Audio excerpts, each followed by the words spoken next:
বন্ধুরা, কখনো কি ভেবেছেন মানুষ কেন ঈশ্বরকে দেখতে পায় না? কেন হাজার বছর ধরে মানুষ সাধনা করছে, ধর্মগ্রন্থ পড়ছে, মন্দিরে যাচ্ছে, জপ করছে, তবু ঈশ্বরের সত্য উপলব্ধি খুব কম মানুষের জীবনেই ঘটে?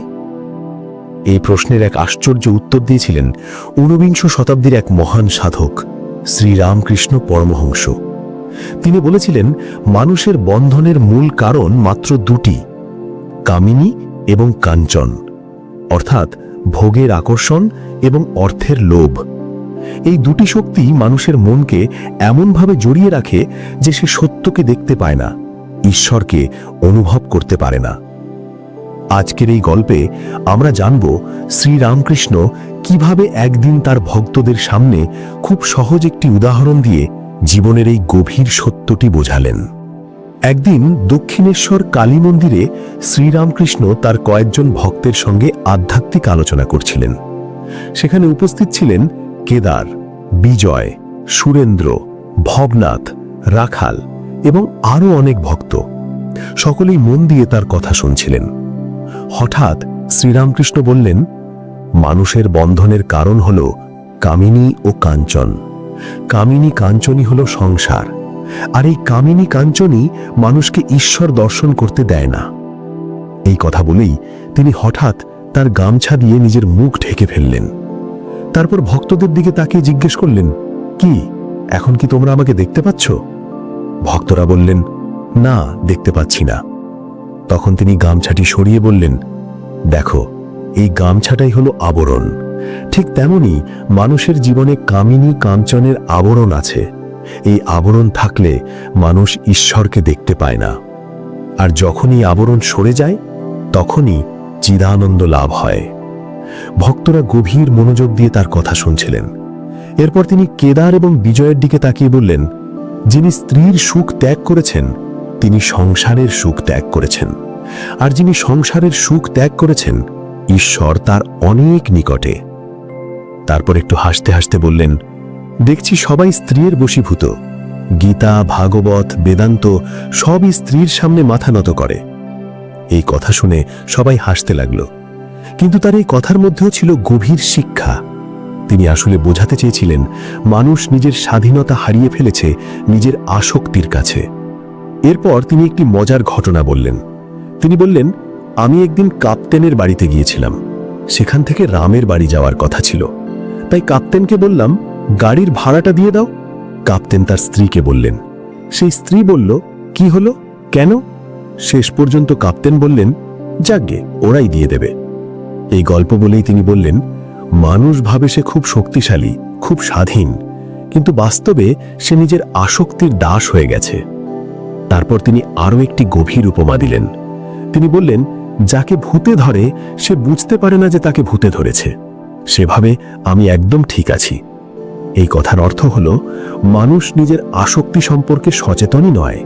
সে ভাবে, আমি ঠিক আছি, আমার জীবনে কোনো সমস্যা নেই, কিন্তু আসলে তার মন লোভ, কামনা এবং অহংকারে ভরে আছে। এরপর তিনি দাবা খেলার একটি উদাহরণ দিলেন।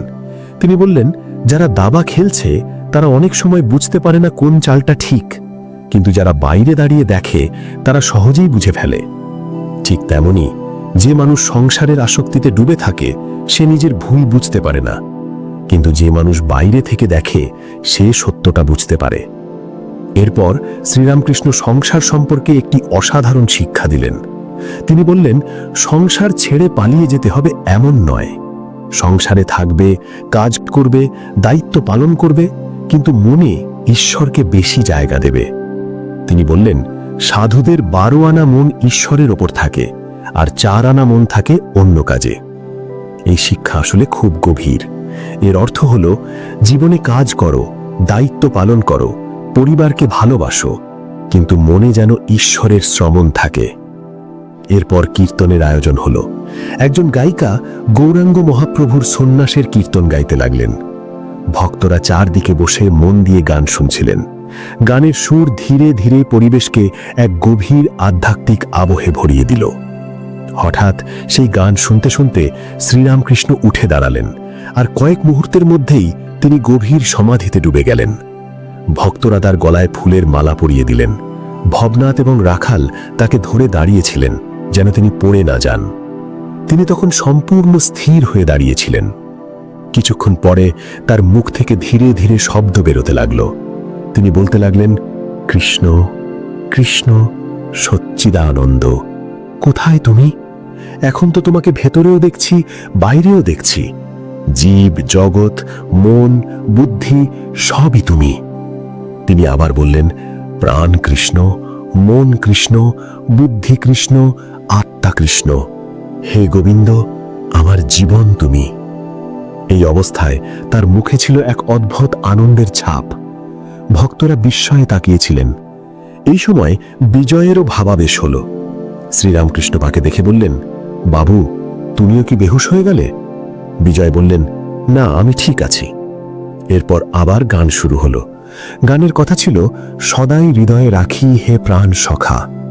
এই গান শুনতে শুনতে আবার শ্রীরামকৃষ্ণ ভাবাবিষ্ট হয়ে পড়লেন।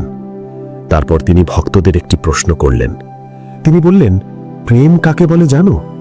ঈশ্বরের ওপর যার প্রেম জন্মায় সে সংসারকে ভুলে যায়, এমনকি নিজের দেহকেও ভুলে যেতে পারে।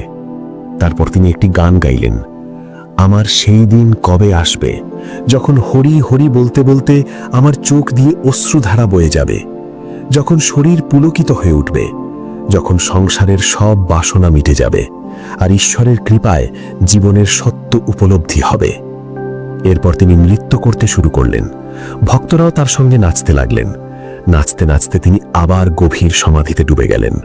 একেবারে স্থির হয়ে দাঁড়িয়ে রইলেন, যেন একটি জীবন্ত মূর্তি। বন্ধুরা, এই গল্প আমাদের জীবনের একটি গভীর সত্য মনে করিয়ে দেয়। আমাদের জীবনের সবচেয়ে বড় শত্রু বাইরে নয়, ভেতরে।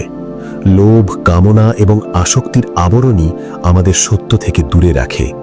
যেদিন এই আবরণ সরে যাবে, সেদিন মানুষ নিজের মধ্যেই ঈশ্বরকে খুঁজে পাবে, আর সেই দিনই শুরু হবে সত্যিকারের মুক্তির পথ।